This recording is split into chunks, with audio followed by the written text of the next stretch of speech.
Troisième et dernière partie de Politicien, votre rendez-vous politique dont le numéro de ce jour est consacré au Mali. Mahmoud Alpha Bonkaneye Maïga m'a rejoint. Vous êtes l'auteur de Mali, le chaos généralisé, publié aux éditions Paris. Merci à vous. Merci à vous, Ramata Koulibaly de la société civile, de même qu'à vous, Tiambel Gimbayara. Merci à vous. Alors, vous avez essayé chacun à cette table de dire ce que vous pensez du bilan du président Ibrahim Boubacar Keïta. Mais comme pensent les Maliens, certains se sont confiés au micro de Mokhtar Bari, notre correspondant au Mali. On les écoute, on en parle après. Le bilan du président Ibeka, je peux dire que c'est un bilan, un fait réel. Parce que le président Ibrahim Boubacar Keïta, il a dit qu'il est là pour l'honneur des Maliens. Et cet honneur, on l'a bien vu à l'œuvre. Nous commençons aussi d'abord par ces lois qu'il a votées au profit de l'armée, au profit des forces de sécurité. Donc ça c'est la loi de prolongation militaire. Pour cette loi a été votée. Lorsque cette loi a été votée, on a vu que cette loi a porté ses fruits. C'est que voilà, il a beaucoup œuvré, voilà, dans le domaine bien sûr de l'avènement de la paix. Voilà, mais il reste encore parce que tous les pays n'est pas encore stabilisé. Voilà. Et en matière bien sûr d'éducation également, parce qu'il faut reconnaître qu'aucun pays ne peut se développer lorsque son éducation est bafouée. Donc il a beaucoup encore fait, voilà, en matière d'éducation. Concernant la grève bien sûr des enseignants, il a beaucoup œuvré pour mettre fin à ça et pour que les élèves et les étudiants puissent quand même reprendre, voilà, le chemin de l'école. Parlant de ce bilan, nous ne pouvons pas dire satisfait 100%, mais nous reconnaissons quand même des efforts fournis et nous disons. En ce qui concerne vraiment mon analyse concernant les 5 ans du président Ibrahim Boubacar Keïta, et je dirais qu'il y a pas mal vraiment de choses à dire, à savoir les insuffisances alimentaires, le problème sanitaire et également le problème sécuritaire, parce que quand il venait au pouvoir en 2013, il a fait pas mal de promesses, surtout à nous-mêmes les étudiants, à savoir les ordinateurs pour chacun. Ça n'a pas été fait et vraiment, il y a vraiment pas mal de choses à dire. Et moi, j'aurais proposé au prochain président malien, au prochain président qui serait élu le 26 juillet prochain, et vraiment de venir et disons, quand il serait là, il n'a qu'à faire face aux vrais problèmes sociaux, aux vrais problèmes des Maliens, qui sont entre autres le problème alimentaire, l'insuffisance de l'eau potable. Il y a une mauvaise gestion des biens de la République. Ça ici, il vient, il n'a qu'à essayer de mettre un terme à la corruption, à la mauvaise gouvernance et à la gouvernance calamiteuse. En réalité, le bilan, ce n'est pas bon. Ce n'est pas bon, pourquoi? Parce que les promesses qu'il avait faites pour les étudiants, nous avons trouvé que les problèmes là, ça n'a pas été résolu. Et encore les infrastructures, ça ne va pas. Et encore avec l'éducation même, ça ne va pas. Et alors la santé, nous avons trouvé que c'est la première fois plus de combien de mois les médecins sont allés en grève, on a eu plus de combien de morts gratuitement. En réalité, ça n'a pas marché. Et alors, jusqu'à présent, on continue. Je pense qu'en réalité, Ibeka en réalité ne mérite pas un deuxième mandat. Quelqu'un d'autre doit venir, mais la personne qui doit venir, il doit se soucier en réalité des problèmes socio-économiques, même et culturels même, en réalité, du Mali. Actuel, le mandat du président Ibrahim Boubacar Keïta sur 10, on va le noter sur 1 sur 10. Parce que les Maliens en ont marre de la mauvaise gestion du pays. Nous, on vient de la Côte d'Ivoire. Les Maliens vivant en Côte d'Ivoire ne sont pas pris en compte par le gouvernement malien. Rien. Au niveau éducatif, au niveau social, au niveau culturel, rien. Et c'est pour ça qu'on est là aujourd'hui pour le congrès du CDR, parce que le Mali a besoin d'un changement et un changement réel. Le Mali a besoin d'un changement, réel, dit la dernière intervenante. On voit que les Maliens sont très divisés sur le bilan du président Ibrahim Boubacar Keïta et qu'il y a vraiment des insatisfactions. Mais cela est une évidence. Et, Ibrahim Boubacar Keïta, quand il est arrivé, il a été quand même la projection de l'espoir de tout un peuple meurtri, comme je l'ai signalé dans ce texte-là. Bon, on a porté tout l'espoir sur lui, on s'est rendu compte qu'en fait, il n'y a aucune dynamique réelle et constatée. Aucune dynamique, dans aucun domaine. L'école dans le nord jusqu'au centre maintenant, l'école n'existe pas. Les centres de soins non plus. Le soutien alimentaire non plus. Sous couvert d'insécurité, il y a abandon total. Jusqu'au centre, du nord jusqu'au centre. Du nord jusqu'au centre. Les élèves maliens ne vont plus à l'école. Ils ne vont plus à l'école. Ok. Moi, je ne raconte pas sur base de dépêche ou sur base de quand on dit, etc., où on me raconte quelque chose. Je suis un homme de terrain.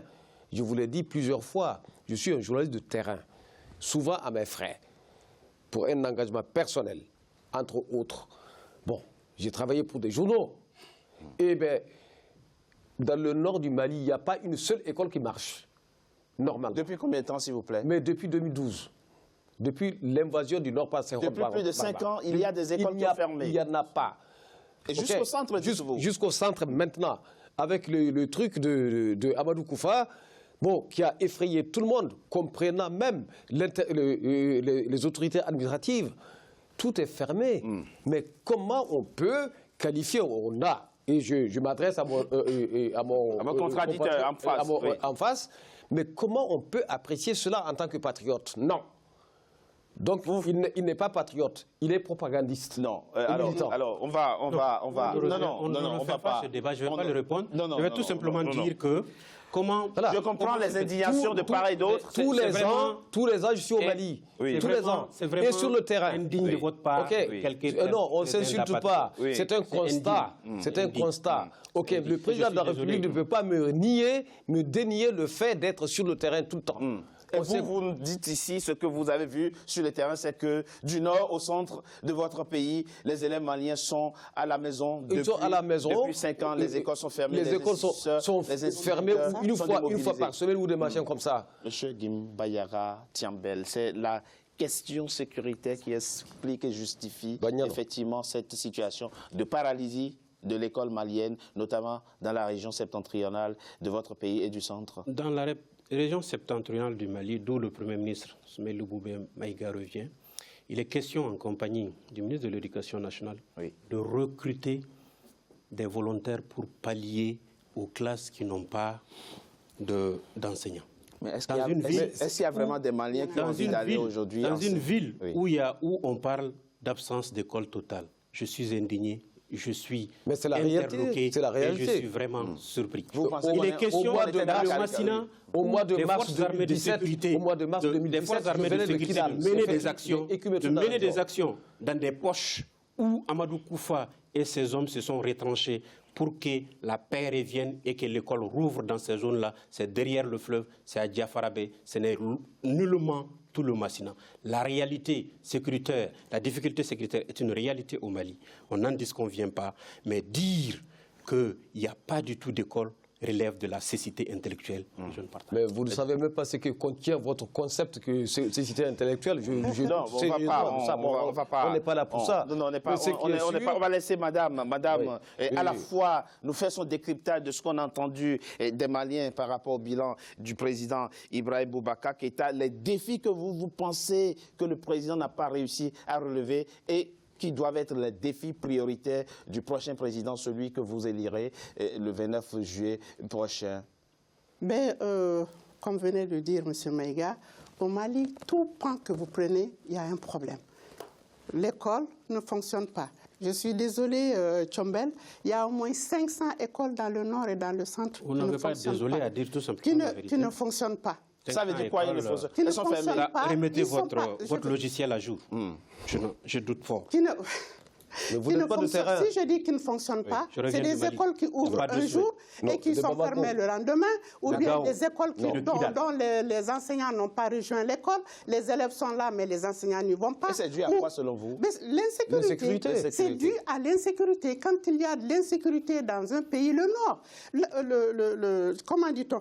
L'armée malienne n'est pas dans le Nord. L'armée malienne est dans les grandes villes. À Gao, à Kidal-Nord, comment dire ça, à Taoudeni, Tombouctou, tout ça, l'armée malienne n'est pas là. C'est dans les villes, mais dans les villages. Les villages aussi comptent, non? Les communes comptent dans le Mali, non? Il n'y a pas l'armée. Et donc, C'est la dictature. Donc les villages sont abandonnés. Les villages sont abandonnés à eux-mêmes. Et ce sont les chefs de village qui se débrouillent. Et les mouvements armés sédentaires. Alors, si je veux répondre encore à Tchambel qui disait qu'il y a une autosuffisance alimentaire. Et bien sûr, il y a l'autosuffisance alimentaire. C'est pour cette raison que les jeunes prennent la mer un peu partout dans le centre et même dans le nord. Les cantines sont une réalité. Pour quitter le Mali. C'est pour cette raison-là, parce qu'il y a à manger au Mali, tout est bon, il y a le coton, 15%, oui. C'est pour cela que les jeunes, ils traversent le désert pour aller en Libye se faire tuer. Parce que tout va très bien, selon Tchambel. Et voilà. Donc, ça, je ne sais pas qui est le Malien. Ça relève de la propagande. Ça relève de la propagande. Ça, c'est une réalité. Mais je ne dis pas que tout est rose. Je veux dire que le président de la République, il a eu 5 ans de mandat. Il a dormi 4 ans. Après, il s'est tranquille avec ses ministres et ses gouvernements. Ils se sont baladés comme ils veulent. Ils se sont baladés comme ils veulent en oubliant le peuple malien. La dernière année, il s'est réveillé avec son parti pour dire « Ah oui, il y a les élections qui vont arriver. On va saupoudrer dans un village de l'électricité. On va saupoudrer ici un forage. Par-ci, par-là. On va faire un pan de route par-ci, par-là. » Et alors, la population a souffert 4 ans durant. Et ce n'est pas de saupoudrage qui vont nous faire oublier. La seule route qui relie, Richard, le sud au nord, est impraticable. Votre pays est coupé en deux. Est coupé en deux de fait. À partir de Sévaré, vous n'avez plus de route jusqu'à Gao. C'est la seule route qui relie le sud et le nord. Au jour d'aujourd'hui, pour quitter Gao, venir à Bamako, il faut passer par le Burkina, alors qu'on a une route intérieure. C'est une honte. Il faut traverser un pays étranger pour quitter une région du Mali à une autre. Et alors... Bon, c'est vrai qu'il y a des problèmes au Mali qu'on ne peut pas tous imputer. Non, mais les problèmes n'ont pas été affrontés. Les problèmes n'ont pas été affrontés pendant 4 ans. Très rapidement, ce que je veux dire, le président de la République du Mali, fort de cet engagement qu'il a eu et de ces actions qu'il a eu à mener sur le terrain, nous sommes dans une logique où un État se construit selon ses patients. Le peuple malien est assez patient. Il reconnaît ses valeurs. Il partage la difficulté de la tâche, il est conscient de l'effort, l'immense effort entrepris et il partage. La paix et la sécurité sont une réalité dans notre pays. Aujourd'hui, un vent de réconciliation souffle sur le Mali. Le chemin est long. C'est ensemble que nous réussirons à relever le défi. Merci. C'est la fin, mesdames et messieurs, de Politicien, votre rendez-vous politique. Je vous remercie d'avoir été nombreux à suivre. Restez toujours fidèles au programme d'Africa 24. À très bientôt pour un nouveau numéro de Politicien. Merci à vous. Merci, Richard. Merci, Richard, de l'invitation. Merci, Richard. Merci, Campbell. Merci.